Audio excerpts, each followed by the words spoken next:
Palaging sinasabi sa akin ng iba, kahit anong trabaho, basta marangal.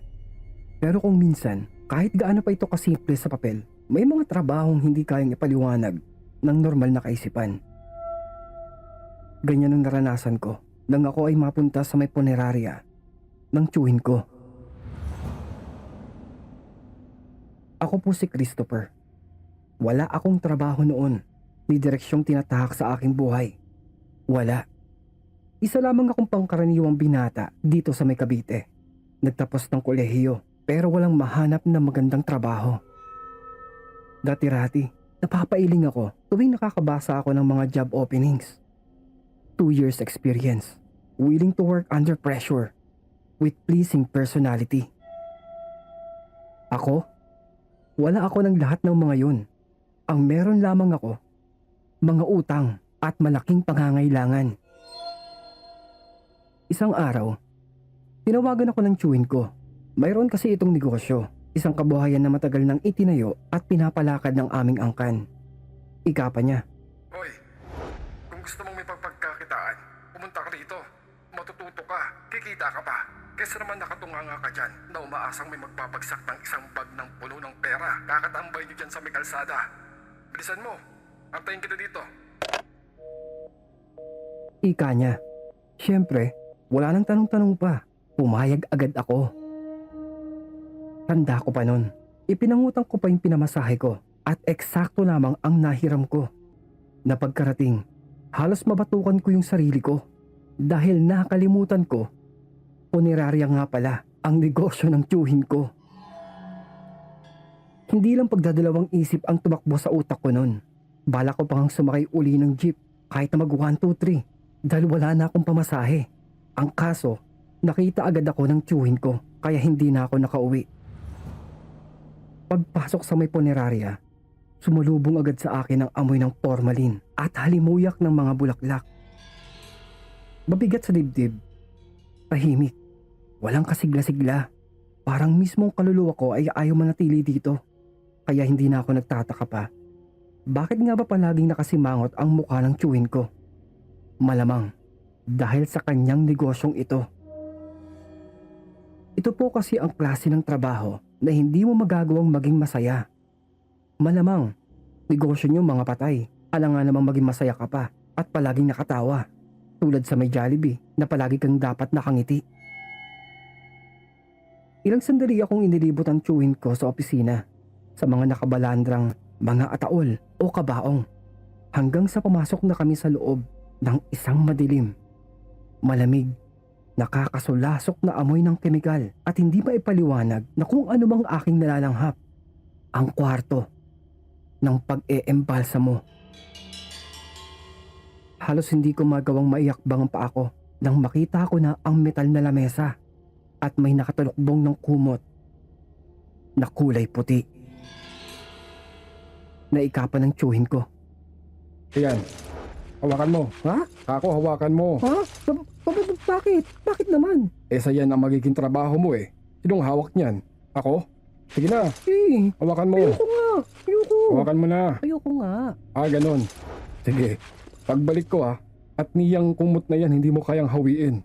Umuwi ka na at sabihin mo sa inyo, tanggap mo ng isa kang proud na palamunin sa bahay nyo. Ay? Sabihin mo yan sa nanay mo Grabe naman yon. Huwag naman ganun, tito. Bahala ka. Dapat pagbalik ko kilala mo na yung nasa ilalim ng kumot na yan. Gawin mo na. Ay, grabe naman Nasa pag-alis ng tiyuhin ko, madami ang tumakbo sa isipan ko. Tama naman siya. Masakit ang sinabi niya. Pero, totoo naman ang lahat ng mga yon. Kaya dahan-dahan, lumapit ako sa may nakahiga. Sa may metal na lamesa. Doon sa mayroong nakatabing na puting kumot. Pero, pagkalapit ko, muntik na akong mapasigaw. Dahil kitang-kita ko, gumalaw ang nasa ilalim ng kumot. Kinusot-kusot ko pa ang mata ko. Lumapit pa akong maigi. Para akong tanga. Pinakikinggan ko kung ito ba ay humihinga. At dito napamura na ako talaga. Dahil humihinga ang nakahiga sa may metal na lamesa ng pang-embalsa mo. At bigla itong gumalaw. Dito napaatras ako at nasukol ako sa may sulok, katabi ang gumagalaw na bangkay at walang tigil akong sumisigaw na ikako. Tita! Tita! Yung bangkay! Yung bangkay! Buhay! Tita! Tita! Nang biglang bumangon ang bangkay na nababalot ng kulay puting kumot sa kabigla ko nitong hinablot sa aking braso. Lumingon ito, saka nagwika ng, "Lintik ka! Ang ingay mo!" Hoy! Nasiyang pagbalik naman ng tsuhin ko at sinabi nito, Oh, buti nagising mo na yung bangkay. Buti nagising mo na si Mang Delpin. Oh, Delpin, ikaw nang bahalang magturo dyan sa may pamangkin ko ha. May gagawin pa ako. May pinaparas kasi sa akin yung kliyente. Mayang tayo mag-usap ha, tungkol sa pagbabali mo. Tintik ka. Pang-limang bali mo na yan sa buwan na to. Tindi mo. Yun na. habol hininga ako dahil dito na buong akala ko ay totoong bangkay ang nakikita ko. Si Raulo. Aray! Bakit ka naman kasi dyan nakahiga, Mang Delpin? Pakialam mo. Ha? Nangingailam ka eh. Bakit hindi ka na lang dyan, oh? Dyan. May mini pool nga kayo dito, oh.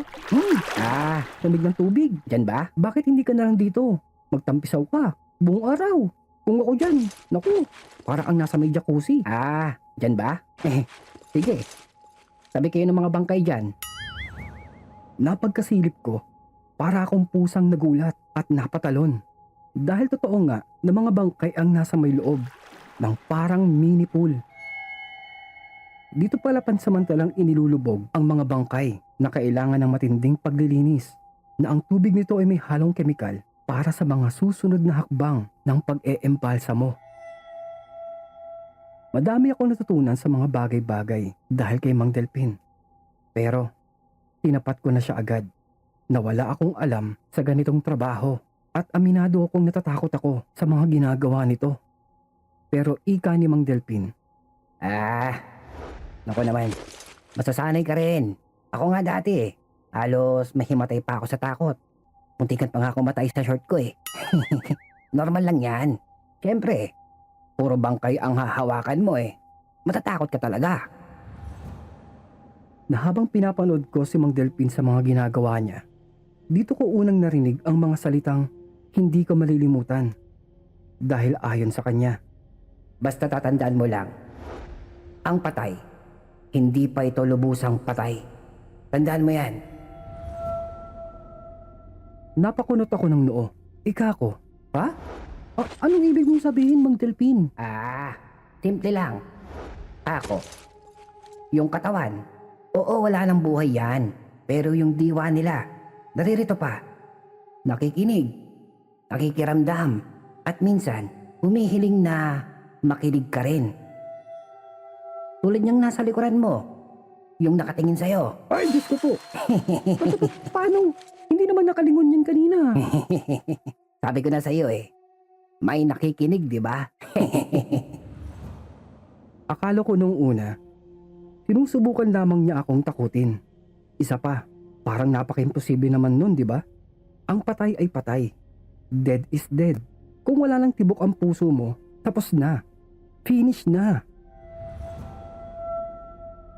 Minasdan ko pa si Mang Delpin nang lapitan niya ang nasa tabi kong bangkay. Tila kinakausap at humihingi ito ng pasensya. Naikapa niya.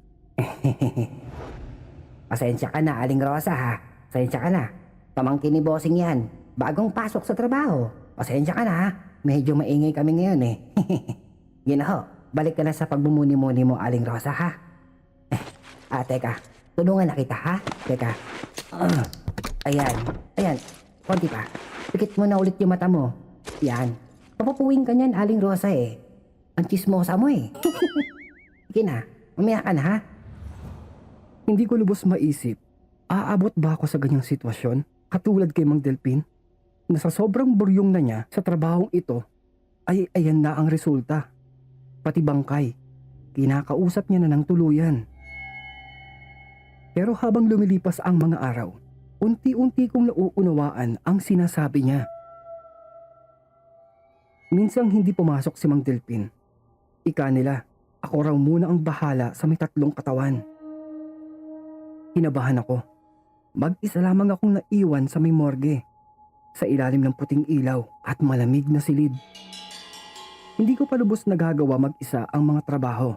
Nasa may hakbang pa lamang ako ng simpleng pag-aasikaso. Hindi ko pa lubos na magagawa ang lehitimong trabaho ng kasama ko. Lalo na, sa tingin ko, mahihirapan ako. Pero, naalala ko ang sinabi ni Mang Delpin. Kapag pakiramdam mo na hindi mo kaya o nahihirapan kang galawin ang katawan nila, makisuyo ka. Huwag kang mahihiya. Kausapin mo sila. Dito sandali akong natigilan. Hindi ko alam kung alin ang mas nakakahiya. Yung matakot ako sa katahimikan ng bangkay o yung mapanood nila ako sa may CCTV habang kinakausap ko ang mga ito. Pero ika nga nila, lahat naman ay dumadaan sa first time para matuto kung kaya ay sinubukan ko. Kaya ika ko.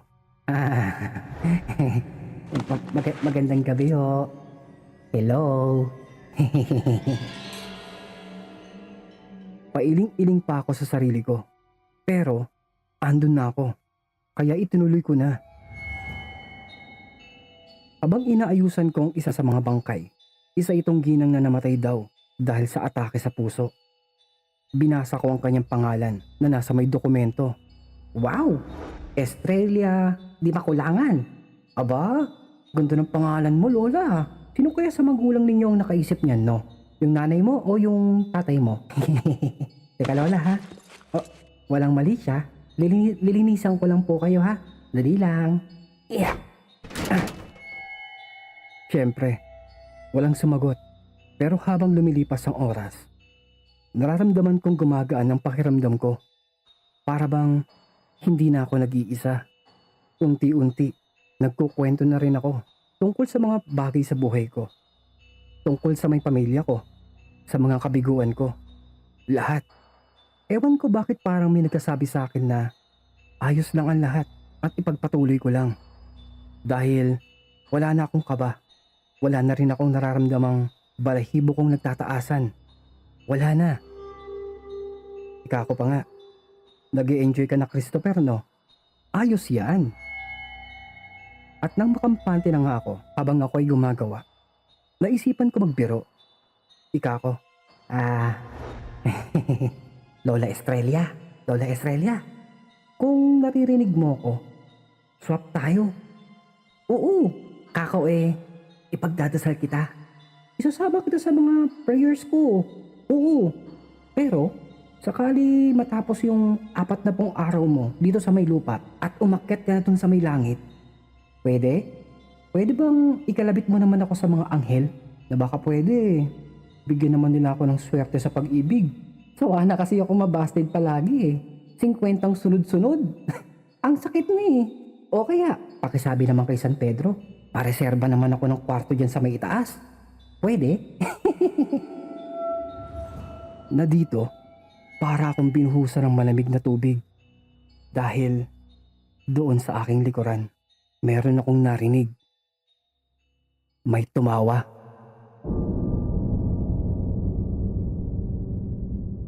Mahinang tinig ng isang matandang babae. Napalingon ako. Wala namang tao. Ngunit sa gilid ng aking mata, tila nahagip ko na may aninong dumaan. Kumaripas ako ng takbo papalabas. Halos hindi na ako huminga. Ngunit nandoon sa lobby ang receptionist namin. Kausap ang masungit kong tiyuhin. Alam kong wala akong lusot, kaya biglang bumalik ako sa may loob. Pero pagbalik ko, para akong sinalpok ng tren dahil sa labis na sindak at kilabot. Dahil nakita ko ang bangkay ni Manang Estrella. Nakaupo ito sa may metal na silya. Halos mamatay ako sa sindak. Humigop na ako ng maraming hangin para sumigaw. Pero biglang tinapik ako ng tiyuhin ko mula sa may likuran ko. Napalingon ako para akong nasagip sa pagkakahulog ko sa may 10 palapag na gusali. Ika ko, ligtas na ako. At nang muling sulyapan ko ang kaninang nakita ko, biglang nakahiga na ulit si Lola Estrella na para bang wala lamang. Pinagpawisan ako ng malamig, ngunit sa halip na tumakbo ko, nagdasal ako kasabay ng malalim na paghinga. Na ika ng tito ko, saan daw ako pupunta at ano ang problema? Aayawan ko na ba daw? Pag-resign na ba daw ako? Sabihin ko lamang at madali siyang kausap. Sumulyap ako sa malamig na kwarto ng morgue. Sandali ko minasdan ang pinasok kong trabaho. May isang bagay sa kalooban ko ang nagpalakas sa akin. Ewan ko kung ano yun, pero parang biglang nawala lahat ang kaba ko. Kaya balik ng tingin ko sa may tiyuhin ko at sinabi kong, Ako? Ako tito? Mag-resign? Sus, gaya mo naman ako sa'yo. Ako? Pwedeng gumali. Agoy! Wala ka pang natatapos eh. Bali na agad. Tsaka na tayo mag-usap. Tapusin mo na muna yan. Diyos mio. Humugot muna ako ng malalim na buntong hininga. Saka binalikan ko ang bangkay at nagpatuloy sa aking trabaho. At lakas loob na muli itong kinausap. Naika ko. Lola Estrella, pasensya ka na sa biro ko kanina. Oh. Pasensya ka na. Ayoko pa pong mamatay. Joke lang ba? At magmula noon, hindi na ako natatakot sapagkat ngayon napatunayan ko. Totoo. Totoong may nakikinig. Simula nung gabing iyon, noong marinig ko ang pagtawa sa may likuran ko, nagbago na ang lahat sa akin.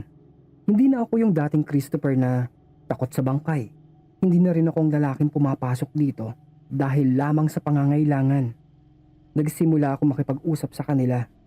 Hindi na para lamang mapawi ang aking kaba, kundi dahil sa pakiramdam kong tunay ngang nakikinig sila. Habang inaayusan ko, sinasabi ko ang mga pangalan nila. Binabasa ko ang mga nakasulat sa mga death certificate nila. Hindi lamang para sa dokumento, kundi para ipakilala ko sa kanila ang mga pangalan nila para kanilang maalala. Iyon oh, Francisco, 78 taong gulang. Siguro Mang Francisco, nasa langit ka na ngayon no? Kamusta yung weather dyan, Lolo? Malamig? Lo, kung makikita mo yung asawa mo dyan sa may itaas ha, sabi niya, yakapin mo naman daw siya. Namiss ka na niya ng sobre. Teka, para ba yung gusto mong hati sa may buhok mo, Lo? One side o brush up? Sabihin mo lang, kahit panot ka na eh. Gagawa natin ang paraan yan. De, joke lang. Basta gagawin kitang poging-pogi para pag akit mo dyan sa may langit, madali kang makikita ng asawa mo. Kasi dudumugin ka nila dun eh. Dahil ang pogi-pogi mo. Diba? O teka. Medyo matigas Lo eh. Tingala ka konti. Yan. Teka. Yan. Oh, biglang lumambot ng leg Lo ah. Very good ka dyan Lo ah. Dali lang Lo ah. Tapusin ko to.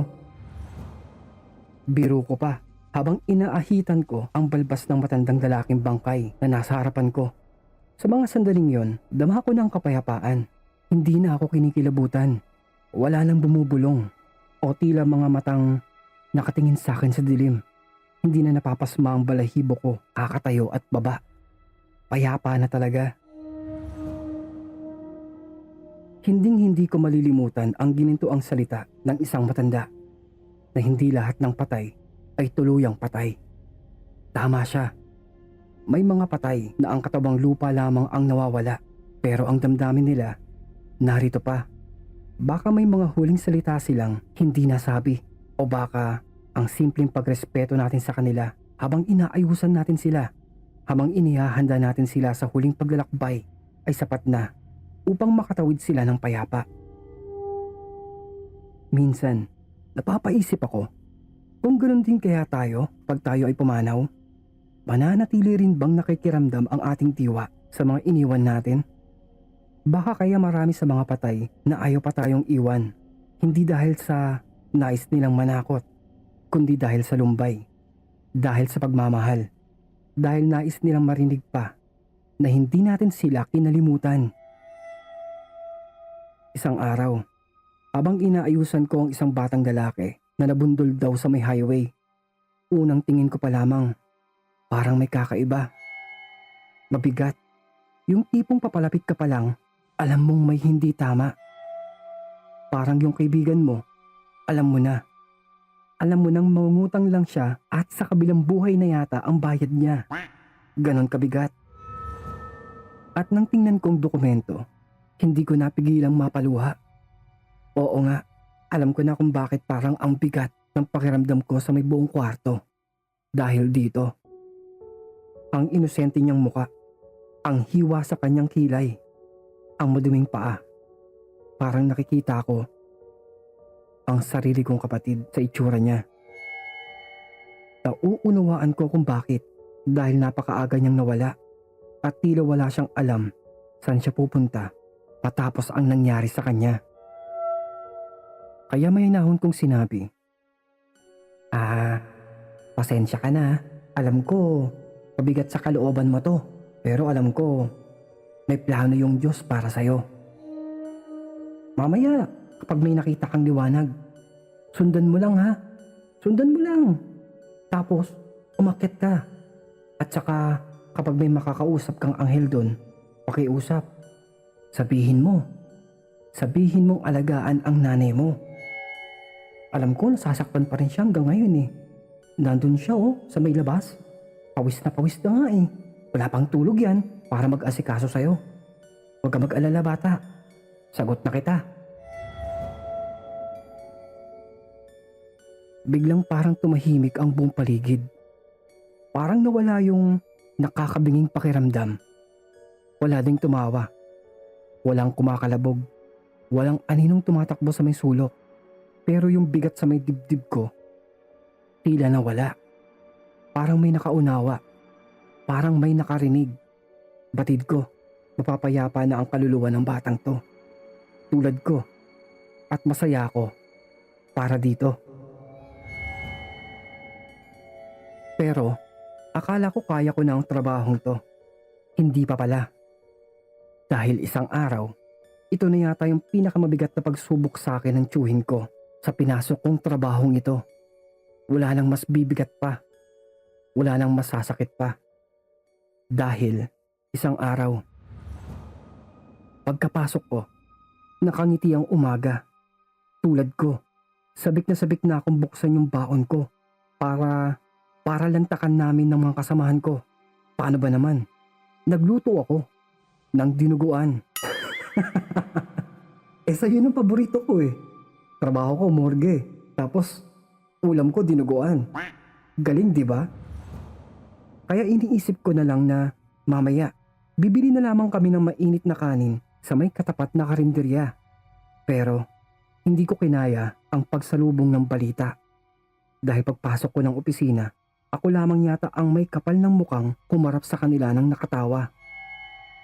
Dahil pagpasok ko ng morgue, doon ko naunawaan kung bakit ni isa sa kanila walang may lakas ng loob parang ngumiti. Nasa isang turo lamang ng kamay ng tiyuhin ko, naunawaan ko lahat ang ibig sabihin ng pagguho ng mundo. Dahil ang nakaratay ngayon sa may metal na lamesa ng pang-embalsa mo ay walang iba kundi ang aking maestro, si Mang Delpin. Halos 3 tao ang bumuhat sa akin, maitayo lamang ako. Talagang naglumpasay ako. Tumagulgol. Higop sipon, atungal, higop ulit ng sipon, ngalngal, lahat na. Iba pala talaga kapag natsyempohan yung pagkabigla mo. Walang nakapigil sa akin, talagang nagwala ako nang malaman ko ito. Pero natauhan lamang ako dahil sa malakas na sampal ng tiyuhin ko. Raulo ka. Over ka na. Makakabasag ka pa ng formalin eh. Tama na yan. Tumigil ka na. Saka, magagalit yan si Delphin kapag pasmado yung kamay mo. Kilala mo yung katrabaho mo. Kilala mo yan magtrabaho. Kaya nga dito yan dinala. Dahil alam nila dito mas maayos siyang maaasikaso. Sige na, tumigil ka na. Tahan na. Mamaya, bili kita ng ice cream. Tahan na ha. Asikaso ka na. Sa totoo lang, na hindi ko siya una mahawakan dahil totoong takot ako. Hindi dahil patay na siya. dahil ito na yung huling pagkakataon na makakasama at makikita ko siya. Si Mang Delpin na kasi ang tumayong ikalawang ama ko, ang nagmulat sa akin maging responsableng tao, lalo sa trabaho. Kaya sa pagkakataong ito, lahat ng natutunan ko, ibinuhos ko. Iniisip ko, ginagabayan niya ang kamay ko sa bawat pagsasaayos ng malamig niyang bangkay. Puno ng pagmamahal, respeto, at talento. Mang Delpin, ayun ha, sana pasado sa quality check mo to. One side. Saka aba, hindi kita tinipid sa formalin ha, tulad ng gawain mo. Parang ginagawa mong pang chaser. Joke lang. Wag mo akong mumultuhin ha. Lagyan kita ng balbas ng pusa. Taas ko yung kilay mo. Sige, kapalan ko yan. Sige ka. O yan. Ay, yan Mang Delpin ha. Kamukhang kamukha mo ni yung idol mo. Si Cesar Magtago. Ay! Oo na. Ray na Ray. Ray Pumaloy. Joke lang. Ray Valera. Saka... Ay! Mang Delpin naman eh. Ikaw ba yung nangungurot? Huwag kasi. Gayong isa na akong ganap na katuwang ni Tito sa negosyo namin. Hindi ko na tinitingnan ang trabaho ko bilang basta lang trabaho. Isa itong pribilehiyo. Isa itong parte ng pagkatao ko. Araw-araw akong nagkakaroon ng pagkakataong makiramay, magbigay respeto, at marahil tumulong sa isang kaluluwang naliligaw na makahanap ng tamang daan. May mga gabi pa rin na ramdam ko ang lamig sa loob ng punerarya. Hindi yung lamig na galing sa aircon. Hindi yung lamig na dumadaan sa likod ng batok ko na parang may humahaplos o mga nanonood. Pero hindi na ako natatakot. Alam ko na ngayon, hindi lahat ng nararamdaman nating presensya ay masama. Minsan, nandyan lamang sila para magpasalamat, para magpaalam. Naalala ko pa nung isang beses, mayroong isang ginang na nagpasalamat sa amin pagkatapos ng burol ng asawa niya. Lumapit ito sa akin, hawak ang kamay ko, at sinabi niya, Maraming salamat. Maraming salamat. Alam ko, ginawa niyo ang lahat para gumanda ang huling tingin ng mga anak ko sa ama nila. Maraming salamat, Iho. Maraming salamat. pero hindi ko man masabi sa kanya na nung sa mismong gabing yon, habang inaayusan ko ang bangkay ng asawa niya, ay may narinig akong isang malalim na pagbulong. Ika nito. Ha? Sino yan? Ayusan mo ko. Ha? Ayusan? Siyempre naman, bossing. Akong bahala sa'yo. Huwag ka lang malikot, ha? Huwag ka malikot. Gusto ko magmukhang maayos sa huling beses na ako ay makikita nila. Naku, walang problema yan. Ako kong bahala. Pagandahin mo ang itsura ko. Ha? Pagandahin? Naku, areglado yan, bossing. Pagandahin mo ko. Ha? Pagandahin? Teka. Baka gawing pogi. Ganon. Hindi. Pagandahin mo ko. Ha? Bakit? Bakit pagandahin? Iba... Teka. Tatay Bartolome naman eh. Ibig sabihin tatay. Isa kang... auntie? Langat! Suwak ka sa panga. Ay, dako. Kari tayo dyan eh. Barbie naman. Bartolome naman eh. Hindi pwede. Kung gusto mo, ganito na lang. Kukulayan kita ngayon ng lahat ng gusto mo. Pero bukas pag biyahe mo, balik natin sa may normal. Okay? Sige. Ang harot naman ng multong to. Ngayon pa talaga. Sige na nga. Gusto ko yung Tapos may yun, nagre-request pa talaga eh, no? Pahanapin mo pa ako ng pink eh. Oo na, sige na. Hindi ko na binanggit. Hindi ko na kailangang sabihin pa. Alam kong naipasa ko na ang mensahe. Alam kong kahit sa may katahimikan, naririnig ko sila. Lalo pa, pilit kong nire-remedyohan ang tumitikwas na hinliliit nito. Ewan, kaya bago umalis ang bangkay ni Auntie Barbie, Tatay Bartolome, binulungan ko siya. Ika ko, tapos na ang party. Oras na para sa last full show niya bilang ama. Na ilang segundo lamang ang kanyang tumitikos na hindi liit. Kusa na itong tumupi at umayos. Minsan pa, may mga bisitang naliligaw sa viewing area at sila mismo naririnig ko. Nagsasabi silang narinig daw nila ang isang boses na tinatawag ang pangalan nila o kaya'y may nararamdamang malamig na kamay sa kanilang balikat. Tinatanong nila ako kung mayroon bang multo sa may punerarya, na ang sagot ko naman palagi, wala pong multo dito. Mas mararapating ko pong tawagin silang mga bisita, mga kaluluwang nakikiramay. Hindi kasi sila nagpaparamdam para manakot. Nagmamasid lamang po sila.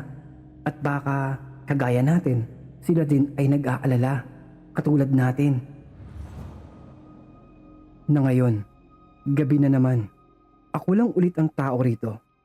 Sa harap ko, isang matandang lalaki na may hikaw sa kaliwang tenga. Ayon sa kanyang death certificate, dating musikero. Wala na raw pamilya. Kaya habang inaayusan ko siya, nagpatugtog ako sa aking lumang speaker. Mga awiting pang 70s, jazz and blues, na para bang kahit papaano, maipadama kong hindi siya nag-iisa. Sa bawat bangkay, pinapadama ko sa kanila na kahit sa ilang sandali habang ako ay kanilang naririnig, maramdaman man lang nilang hindi sila nag-iisa. Ika ako pa. Bossing rock and roll. Kung naririnig mo ko ha, mag-request ka lang. O kaya, ikaw na yung pumindot dyan sa may radyo natin. Ha? Bulong ko sa kanya habang inaayos ko ang kanyang buhok. Nang biglang, huminto ang radyo. Nag-static. Tila lumilipat ng musika. Humahanap ng istasyon. Nasa tuwing ganito, napapangiti na lamang ako. Aba! Magandang tugtugin yung bossing ah. Rock and roll. Talagang rock and roll ka hanggang langit ah. Teka, huwag kang malikot bossing ah. Papantayin natin yung kilay mo eh. Tatarayan pa natin. Sa mga oras na ganito, hindi ko na kailangan pang hintayin ang sagot ng bawat bangkay na kinakausap ko. Dahil madalas, ang mga paraan ng pagtugon nila ay hindi nalingid sa aking mga mata. Nariyan yung nakita kong bahagyang kumukurap ang mga ilaw. Gumagalaw ang ilang mga gamit. At sa katahimikan, naririnig ko ang mga tila pag-ungol nila. Hindi ko alam kung saan ito galing, pero sapat na para mapangiti ako. Hindi ito trabaho lamang. Ito ay aking paninilbihan sa mga huling alaala ng mga nauuna sa atin. Dahil sa may puneraryang ito, natutunan kong ang kamatayan ay hindi lamang wakas. Ito ay isang pakiusap, isang dasal, isang tahimik na bulong na pakinggan mo ko, pakinggan mo kami. At habang may isang katulad kong nakikinig, ang bawat bangkay ay buhay.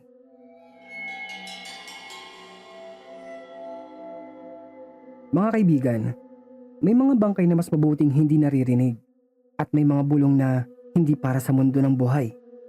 Ngunit minsan, ang katahimikan ng isang bangkay ay hindi pala tandaan ng pamamahinga, kundi isang huling sigaw na nais iparating. Isang huling pakiusap bago tuluyang lisanin ang pisikal nilang katawan. Ang kwento ni Christopher ay hindi katang-isip lamang para sa marami. Sa mga probinsya at lumang pamahiin ng mga Pilipino, nananatiling buhay ang paniniwalang ang kaluluwa ng isang yumao ay hindi agad dumaalis sa kanyang katawan. Sinasabing naroon pa ito. Nakikiramdam, nakikinig, at minsan ay nagtitiis sa katahimikan. Umaasa na mayroong makikinig, may makakarinig, at may makakaintindi. At nais kong iwanan sa inyo ang munting babala. Mag-ingat tayo sa mga sandaling tahimik ang paligid, sapagkat sa katahimikan ng isang punerarya, sa lakas ng amoy ng formalin at dasal, may mga kaluluwang hindi pa handang lumisan. Ang bangkay ay tila wala ng buhay. Pero huwag mong iisiping wala na rin itong pakiramdam. Ayon sa mga matatanda, ang katawan ay maaaring patay, pero ang kaluluwa ay mananatili sa ating paligid. Nagmamasid, naghihintay, minsan ay umiiyak sa loob ng sarili nitong kabaong. Ang paniniwala sa mga lihim ng lamay ay buhay pa rin sa ilang bahagi ng Pilipinas, na kaya raw sinasabi ng mga matatanda na huwag masyadong magsalita malapit sa bangkay ay dahil maaaring marinig ito ng kaluluwa at ito'y masaktan at hindi matahimik. Sa mga embalsamador, tagabantay ng patay at sa mga humahawak ng katawan ng yumao, may isang hindi isinusulat na batas. Ang respeto. Hindi dahil wala na silang pulso ay dapat mo na silang ituring na bagay. Sa katahimikan nila ay naroon ang pinakamalalim na misteryo. Ang tanong, at kung talagang tapos na ba ang lahat?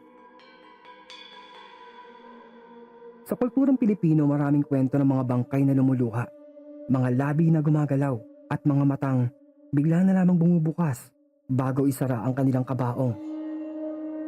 Hindi ito isang milagro, kundi paalala na may mga hindi natapos na usapan, mga lihim na hindi nalibing at mga damdaming masyadong mabigat para iwan ang mundong ibabaw. Huwag basta-bastang ipagsawalang bahala ang huling sandali ng isang patay. Sa mundong ito, may mga kwentong hindi na isasara kahit pa ang kabaong na naipako na ang takip. Sa bawat gabing tahimik sa punerarya, pakatatandaan natin, hindi lahat ng hindi kumikibo ay wala nang sinasabi. At hindi lahat ng bangkay ay tunay na patay. Kaya ang tanong, handa ka bang makinig kung ang katahimikan ng patay ay biglang magsalita upang sila ay iyong marinig? Makikinig ka kaya?